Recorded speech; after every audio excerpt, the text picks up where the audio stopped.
বিশ্বের খবর যখন বদলে যাচ্ছে প্রতিক্ষণে, আমরা আসছি সত্যের পথে, নির্ভীক কণ্ঠে। সিএনএনডব্লিউ নিউজ টিভি, সংবাদ যেখানে শুধু তথ্য নয়, বিশ্লেষণও সমান শক্তিশালী। র‍্যাব পাচ্ছে ১০০টি নতুন জিপ গাড়ি। মঙ্গলবার দুপুরে সচিবালয়ে সরকারি ক্রয় সংক্রান্ত উপদেষ্টা পরিষদ কমিটির বৈঠকে এই অনুমোদন দেওয়া হয়। বৈঠক শেষে সাংবাদিকদের বিষয়টি জানান বিদ্যুৎ, জ্বালানি ও খনিজ সম্পদ উপদেষ্টা মোহাম্মদ ফাউজুল কবির খান। তিনি জানান, রমজান উপলক্ষে ১০,০০০ টন মসুর ডাল এবং ১ কোটি লিটার পরিশোধিত সয়াবিন তেল কেনার অনুমোদন দেওয়া হয়েছে। এছাড়া র‍্যাবের জন্য ১০০টি জিপ গাড়ি ও ৪০,০০০ টন ইউরিয়া সার ক্রয়ের অনুমতি দেওয়া হয়েছে।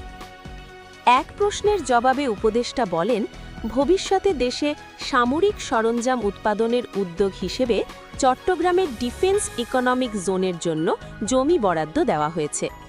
এ সময় তিনি আরও জানান, অন্তর্বর্তী সরকার নতুন পে স্কেল বাস্তবায়ন করবে না, তবে সরকারি কর্মকর্তা-কর্মচারীদের ক্ষোভ বিবেচনায় নিয়ে একটি অন্তর্বর্তী পে কমিশন গঠন করা হয়েছে। তিনি বলেন, নির্বাচিত সরকার চাইলে এই পে স্কেল বাস্তবায়ন অথবা বাতিল করতে পারবে।